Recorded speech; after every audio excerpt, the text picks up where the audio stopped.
Bună tuturor și bine ați venit la o nouă citire. De această dată vreau să văd ce secrete ți se ascund, în general în jurul tău sau te poți gândi la o persoană anume. Îți mulțumesc pentru că mă urmărești, îți mulțumesc pentru că mi-ești alături. Dacă vrei și tu o citire pentru sufletelul tău sau vrei să vezi care este culoarea norocoasă în acea zi, numărul norocos și așa mai departe, îți poți face și astrograma natală gratuit acolo. Te invit cu drag pe aplicația de tarot Cristina Zurba, disponibilă atât pe iPhone cât și pe Android. Hai să vedem mesaje. Ok, Marele Preot Faetonul.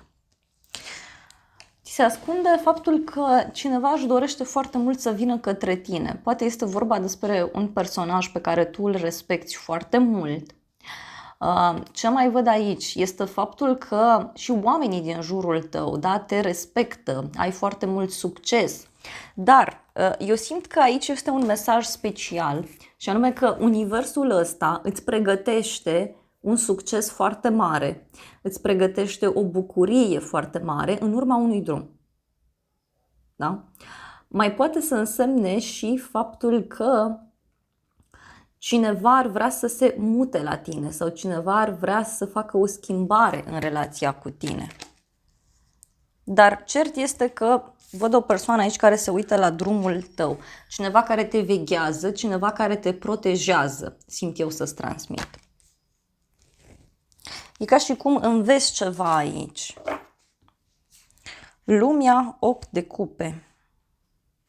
Tu nu știi aici că în jurul tău s-a luat o hotărâre foarte importantă, despre care încă nu ai aflat, însă urmează. Hai să vedem în continuare.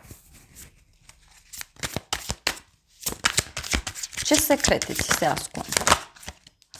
Ok, ți se ascunde faptul că cineva e plictisit, e obosit aici, e dezamăgit în legătură cu fie o veste mai dură pe care a aflat-o, fie în legătură cu această decizie care s-a luat. Deci pentru tine este o decizie bună, doar că cineva din jurul tău nu prea este de acord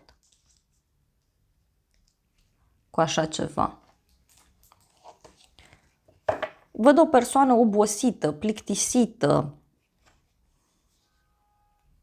Regele de spade, 2 de cupe și văd aici pe cineva care își face niște planuri în legătură cu o întâlnire. Fie persoana aceasta își face planuri să se întâlnească cu tine, fie este vorba despre o persoană care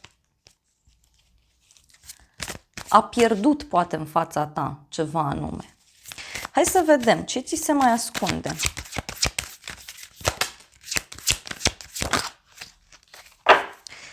Ce secrete ți se ascund? Uite, Marele Preot a venit clarificat de magicianul. Deci cineva pregătește ceva foarte mare pentru tine. Văd aici o persoană care lucrează cu mâinile sau o persoană care construiește ceva, este pe un nou început. Poate este vorba despre o persoană care își construiește o familie sau poate este vorba despre cineva care profită de o poziție în care se află și încearcă să manipuleze puțin lucrurile. Uite, Asul de cupe. Ție ți se ascund aici niște lucruri extrem de frumoase. Parcă cineva ar vrea să-ți facă o surpriză. Este vorba și despre emoții noi pe care cineva le simte. Poate să însemne și că cineva pregătește aici o vacanță într-un loc de suflet, într-un loc liniștit. Poate este o apă undeva în apropiere. Asta văd aici. Dar parcă e cineva care, nu știu, se roagă pentru tine, lucrează energetic pentru tine, te ajută foarte mult din spate. Marea Preoteasă, Cavalerul de monede. E ceva legat și de zona profesională pentru unii. Hai să vedem ce secrete ți se mai ascund. Asul de spade a venit clarificat cu 4 de bâte. Deci avem 2 ași. 2 elemente de noi începuturi. O hotărâre aici care s-a luat undeva la o zi sfântă, la o zi mare sau în cadrul unei petreceri. E cineva care vrea pace, vrea liniște. Asul de bâte, împărăteasa. Deci poate să fie vorba despre o persoană foarte dragă sufletului tău. Este o femeie puternică, este o femeie care te ajută, care ți este alături și care, zic eu, că îți vrea binele. Hai să vedem totuși ce cu 4 ăsta de cupe.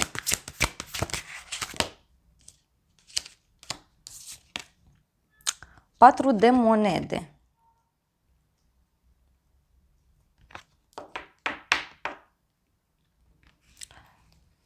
Ți se ascunde faptul că ai aici o persoană care ea nu îi place, fie faptul că tu ești foarte sigur pe tine, fie este vorba despre o persoană care a vrut să facă ceva sau vrea să facă ceva, doar că nu i-au ieșit lucrurile și din acest motiv omul ăsta e supărat acum sau cineva aici e supărat sau supărată. 6 de monede, steaua.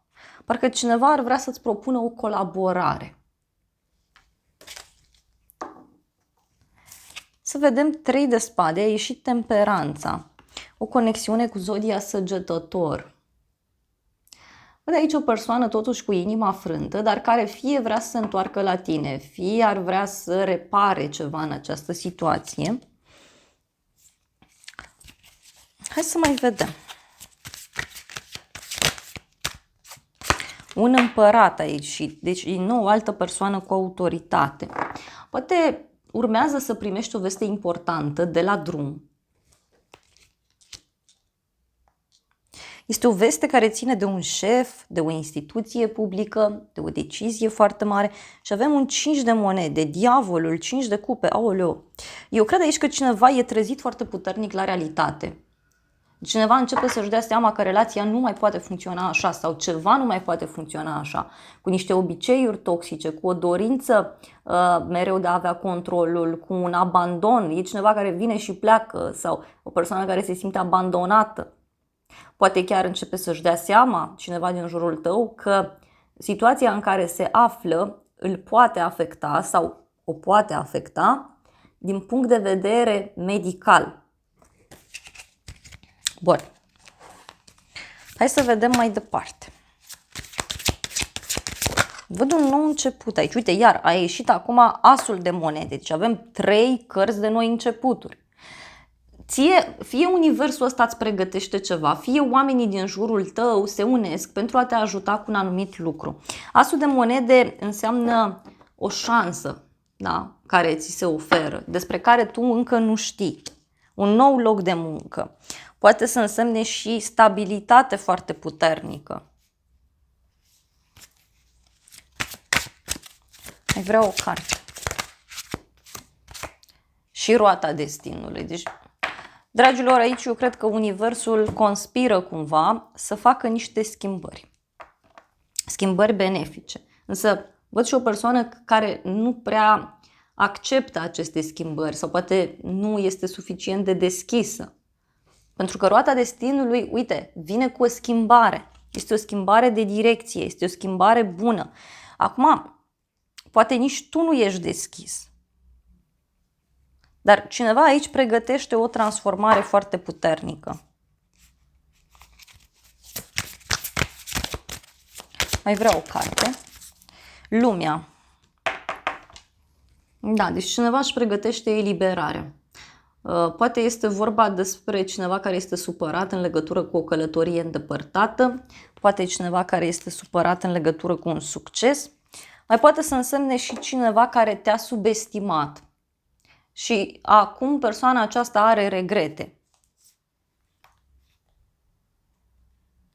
Vorba despre o schimbare care ține de studii, care ține de muncă, este o schimbare care ține și de partea financiară, mai simt eu aici. Hai să vedem despre ce este vorba.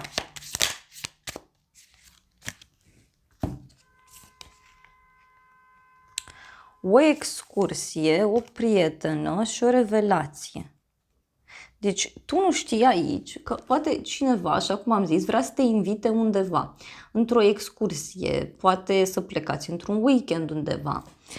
Poate să fie și faptul că cineva din jurul tău poate vrea să-ți facă o surpriză, vrea să mergeți undeva, vrea să pregătească ceva anume. Și tu nu știi despre aceste lucruri.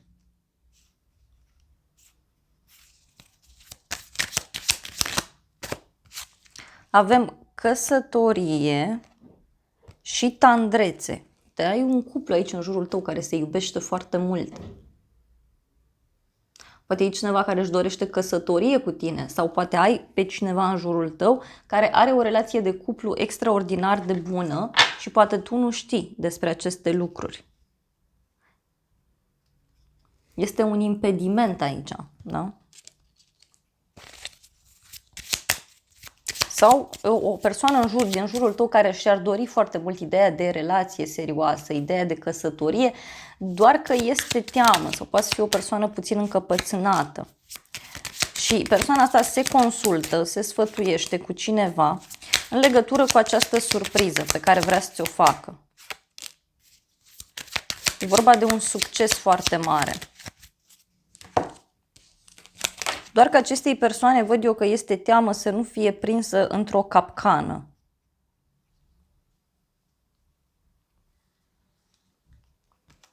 Mai simt eu și energia cuiva care este în săptămâna oarbă și care merge foarte mult pe ideea de ce zice lumea.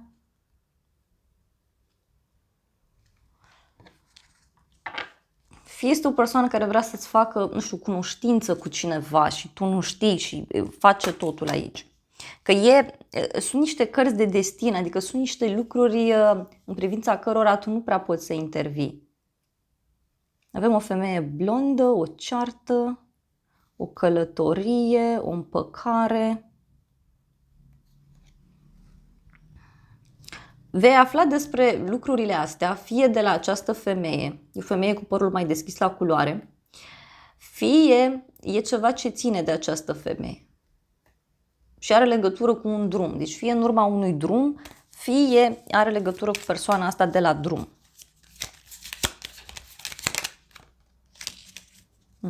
Dar tu nu știi aici că e cineva foarte hotărât, deci ceva este organizat în jurul tău și tu nu știi. Și poate urmează doar să primești invitații.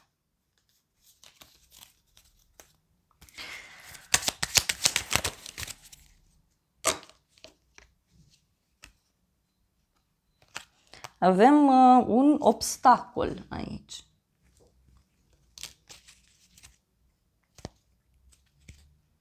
Un inamic. Cineva se gândește cum că ar avea concurență sau cum că ar avea un inamic în toată povestea aceasta.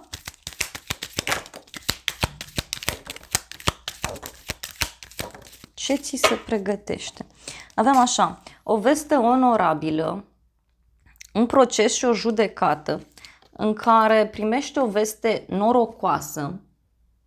Undeva s-a hotărât ceva și e cu noroc pentru tine. Poate are legătură cu actele, însă văd aici o persoană supărată totuși, care fie are niște probleme financiare, fie are probleme de sănătate, poate să fie și o persoană care are probleme cu stima de sine, cu încrederea în sine.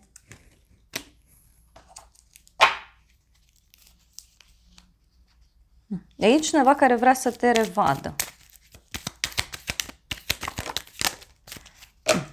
Ce nu știi tu aici și ce secrete ți se ascund este o invitație în legătură cu un drum lung. Fie este un drum într-o țară scumpă, fie este un drum care costă mult, fie este un drum care e important, poate și asta.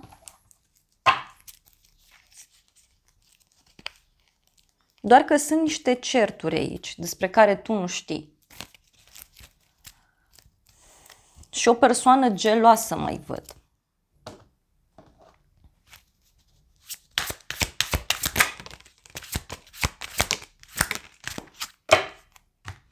Avem muncă, coleg, profesie, un cadou, o surpriză. Ceva ce se închide într-un timp scurt. Regina Agheții, o femeie rece, detașată. Avem casă și casă. Parcă e cineva care, nu știu, termină munca și pac, te sună pe tine ca să-ți spună ceva. Dar mai poate să însemne și că cineva își pregătește plecarea sau cineva își pregătește o schimbare aici despre care tu nu știi.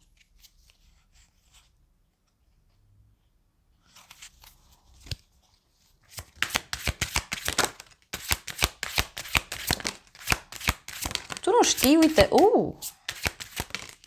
ce e aici? Despre, uite, tu nu știi despre. Avem aici un bărbat matur, este un rege de gheață, un șef, un antreprenor, un bărbat mai tânăr, poate să fie una și aceeași persoană pentru unii dintre voi, care, uite, simte o atracție față de tine foarte puternică. Da?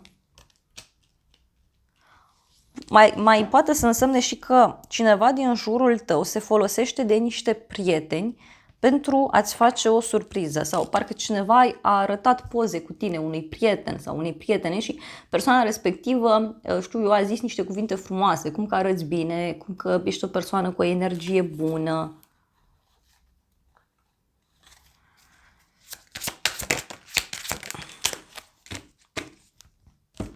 Și oamenii din jurul tău parcă evită să-ți spună, da, să-ți facă, nu știu, complimente, pentru că oamenii consideră că ești o persoană înaltă din punct de vedere energetic, oamenii te adoră, oamenii vorbesc frumos în legătură cu tine. Dar, repet, sunt și personaje pe aici despre care am spus că nu prea sunt deschise la aceste lucruri. Hai să vedem ce spune acest tarot. O decizie legată de o sumă mare de bani sau o hotărâre extrem de importantă, iar a ieșit ofițerul, deci e ceva legat de o persoană cu uniformă sau e ceva legat de o stabilitate foarte mare și căsătorie. Aoleu. Deci tu nu știi aici că cineva, nu știu, fie și-a pus în minte să aibă ceva serios cu tine, fie cineva în jurul tău a luat o decizie importantă privind o relație. Poate un prieten a luat o decizie și încă nu ți-a zis. Sau cineva din familia ta. Pentru că aici sunt lucruri care se ascund.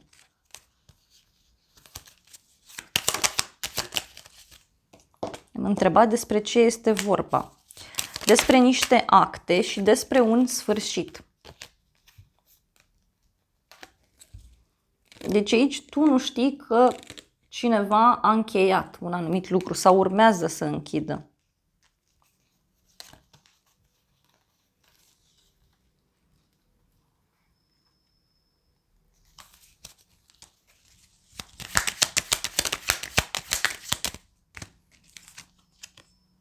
Supărare și dorință. Deci parcă e cineva care se simte respins aici.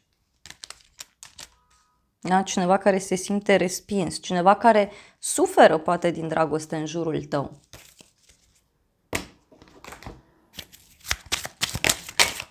Ce zic îngerii? Îngerii te sfătuiesc. Uite. Zic că tu meriți iubire și că trebuie să renunți la ceva vechi pentru a te elibera. Eu cred că oamenii din jurul tău conspiră pentru a te ajuta să lași în urmă trecutul sau să treci peste o separare, să treci peste o situație complicată și să preiei controlul înapoi asupra vieții tale.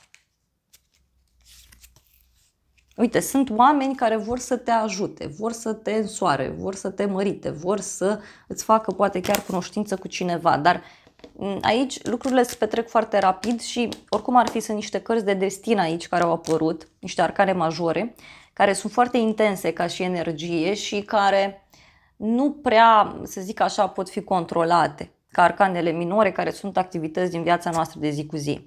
Da. Dragilor, acestea au fost previziunile de această dată. Eu îți mulțumesc pentru prezență, te îmbrățișez cu drag. Sper din suflet să-ți fie de folos informațiile și nu uita că oricând ai nevoie de o ghidare pentru sufletelul tău, mă găsești gratuit doar pe aplicația de tarot Cristina Zurba Tarot, disponibilă atât pe iPhone cât și pe Android. Ai link în primul comentariu dacă ești curios sau curioasă. Te îmbrățișez cu drag și îți doresc să ai parte de o zi sau de o seară cât mai frumoasă și sper din suflet să-ți fie de folos informațiile.